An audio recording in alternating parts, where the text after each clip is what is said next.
Bonjour et bienvenue dans cette nouvelle vidéo où nous allons découvrir ensemble le discours rapporté. Nous savons tous que dans le cadre d'un récit, d'un reportage, d'un roman, l'émetteur s'efface pour rapporter les paroles d'autres personnes ou celles des personnages. Alors il peut le faire au discours direct, au discours indirect. Commençons d'abord par le discours direct. Qu'est-ce que le discours direct? Alors il est un discours destiné à l'oral. Il donne une forme de vivacité, d'authenticité au récit. Il permet de caractériser la personne qui parle à travers ses propos. Comment on distingue le discours direct? Appelé aussi le style direct. Prenons l'exemple suivant où nous allons identifier les marques du discours direct. Maître Hochkorn répondit: « Vous m'avez vu? Qui m'a vu ?» Comme vous pouvez le remarquer, nous avons ici les deux points précédés d'un verbe de parole, qui peut être un verbe de parole ou bien un verbe d'opinion, comme les verbes dire, annoncer, affirmer, demander, s'exclamer, raconter, expliquer, prétendre, exposer, croire, juger, répondre, indiquer, souligner, hasarder. Alors nous avons dans notre cas le verbe répondre, qui peut être au début du discours, au milieu ou bien à la fin. Nous avons aussi une ponctuation qui indique la tonalité de la phrase. Alors ceci, ce qui concerne les signes typographiques de la forme du discours direct. Et comme vous pouvez le remarquer, il y a une partie qui appartient au récit. Celle-ci ne représente pas la cible de notre cours, mais la partie située entre les guillemets, ou bien celle qui commence par un tiret.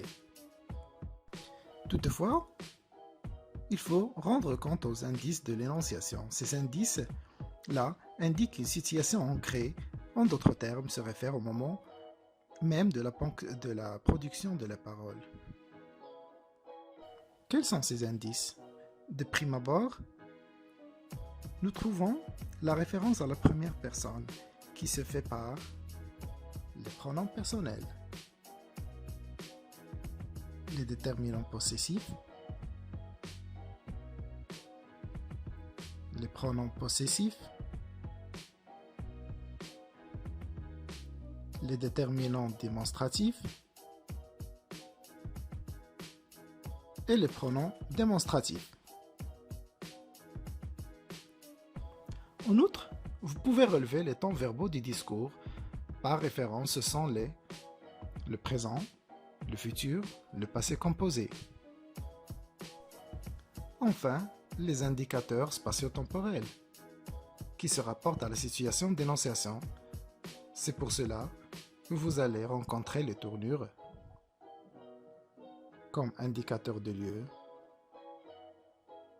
et aussi comme indicateur de temps. Prenons l'exemple suivant. Je peux te donner mon conseil, dit Laïcha. Montons tous les trois cet après-midi à Sidi Bourral. Si on peut constater, le verbe introducteur de parole, dit Laïcha, est placé au milieu du discours. Les indices de l'énonciation sont les suivants. Le je, la première personne du singulier, le te, de l'interlocuteur. Mon conseil, c'est un déterminant possessif. Mon temps, c'est un verbe qui est conjugué au présent à la première personne du pluriel. Et aussi le déterminant démonstratif, cette. Bien sûr qui introduit un indicateur de temps. Passons maintenant à la deuxième forme du discours rapporté, celle du discours indirect, qui permet la mise à distance par rapport au moment de l'énonciation. Il atténue ainsi la spontanéité et l'authenticité du discours direct. Comme vous l'observez dans le corpus suivant, Candide leur dit, avec une modestie charmante qui lui faisait beaucoup d'honneur, mais il n'avait pas de quoi payer son écho. Alors ici, les propos sont introduits par le verbe introducteur, dire, qui est conjugué au passé simple, suivi d'une proposition subordonnée qui lui faisait beaucoup d'honneur, mais il n'avait pas de quoi payer son écho. Alors, les marques du discours direct sont toutes effacées. Ici, on va les reprendre. L'absence des deux points, l'absence des guillemets, et aussi l'absence de la ponctuation qui marque la tonalité, à savoir le point d'interrogation et le point d'exclamation. Ce qu'il faut retenir ici, que le discours indirect se termine toujours par un point. Du côté indice de l'énonciation, nous avons ici le système des pronoms qui correspond à la troisième personne. Alors, quand il ne s'agit pas, bien sûr, d'une autobiographie à la première personne. C'est-à-dire, nous avons les pronoms personnels suivants.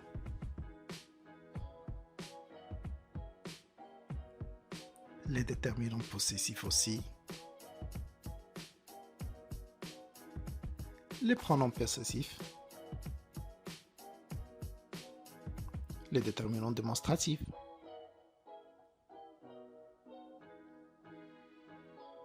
Et aussi les pronoms démonstratifs.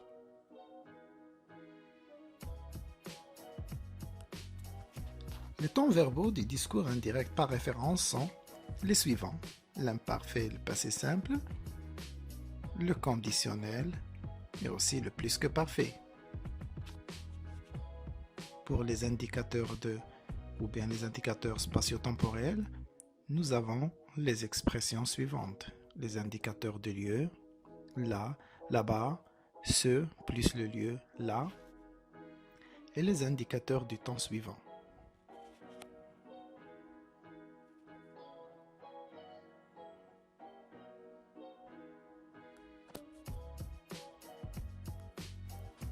Nous allons maintenant étudier l'exemple suivant. Le condamné annonça avec de faibles cris qu'il venait de le détacher dans ce préau-là.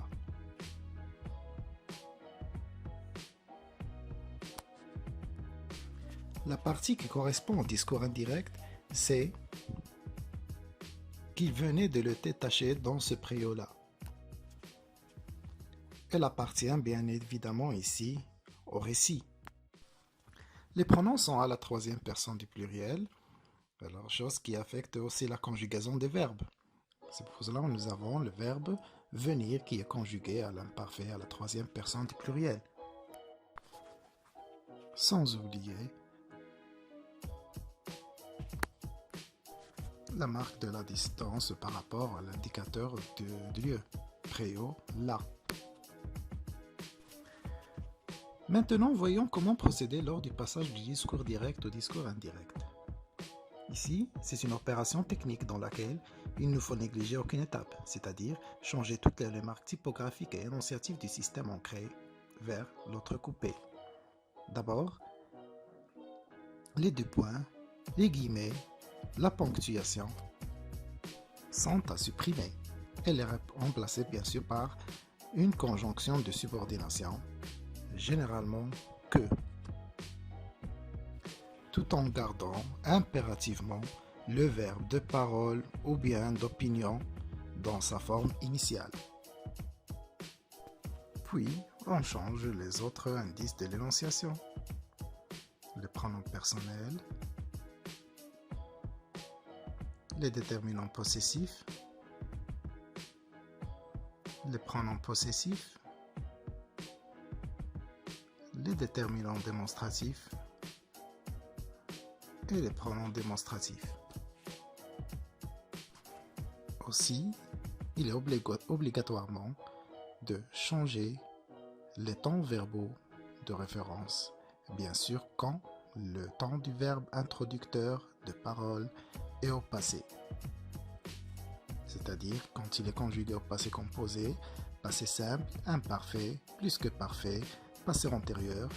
Là, on change le système des verbes dans le discours direct et non plus le verbe introducteur.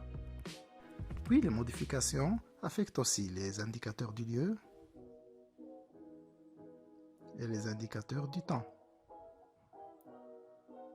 Et ici, il faut veiller à ce que la concordance des moments ou bien du temps soit respectée lors du passage du discours direct au discours indirect. Passons à ce texte d'application. Nous avons au discours direct, M. Jourdain les rassura. Vous parlez toutes les deux comme des bêtes. J'aurais honte de votre ignorance ici. Nous soulignons ici les mots et les signes, objets de changement. Nous avons le pronom personnel vous, le temps du présent et aussi le futur, puisque le verbe introducteur rassurer au passé simple et le déterminant possessif votre, ainsi les deux points et les guillemets, à remplacer par la conjonction de subordination que. Pour le vous devient elle, puisque M. Jourdain s'adresse aux deux femmes. Le présent et le futur deviennent imparfaits et conditionnels consécutivement. Ainsi, le vôtre devient leur. Dans ce cas, le discours dit indirect de cette phrase devient « M. Jourdain les rassura qu'elles parlaient toutes les deux comme des bêtes et qu'il aurait honte de leur ignorance là-bas. » À noter ici qu'on reprend la conjonction de subordination que dans la deuxième partie qui est coordonnée par la conjonction de coordination et. Place maintenant à l'interrogation. Dans cette étape, nous allons découvrir quelles sont les modifications à suivre quand nous avons dans la partie discours une question. Mis à part les modifications évoquées dans la section précédente, nous découvrirons d'autres modifications.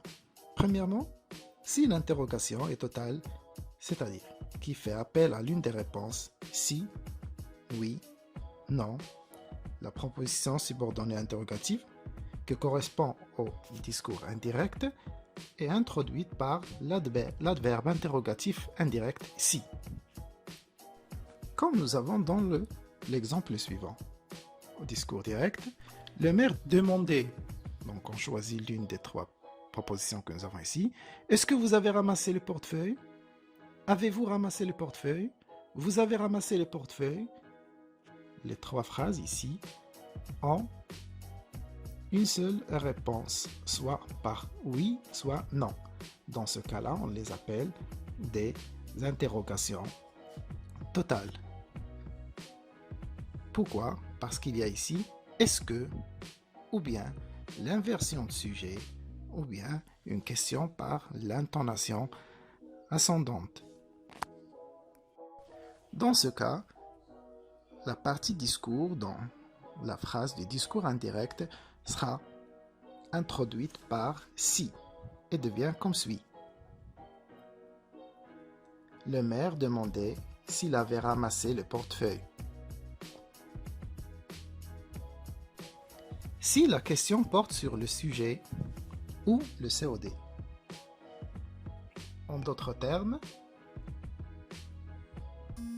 si le discours direct correspond au pronom qui, qu'est-ce qui, bien que, qu'est-ce que, on doit les remplacer par ce qui ou bien ce que.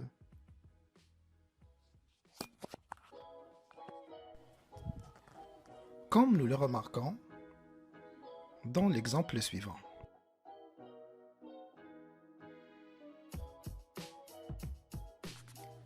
Candide se demanda « Que cherchent les Bulgares ici ?» Candide se demanda ce que les Bulgares cherchaient là. Troisièmement, et aussi dans le cadre de l'interrogation partielle, pour le reste, il n'y a aucun changement qui affecte le mot interrogatif. Ceci dans le cas de où, quand, comment, pourquoi, combien, quel. Toutefois, il faut annuler l'inversion du sujet et aussi supprimer le point d'interrogation. On va prendre l'exemple suivant. La nourrice demande à Antigone « D'où viens-tu » Là, c'est une interrogation partielle qui commence par le mot interrogatif d'où. Alors, puisque les partiels, on ne va pas changer d'où. La réponse sera comme suit. La nourrice demande à Antigone d'où elle vient. Comme vous le remarquez ici, nous avons l'inversion du sujet qui n'existe plus et aussi le point d'interrogation.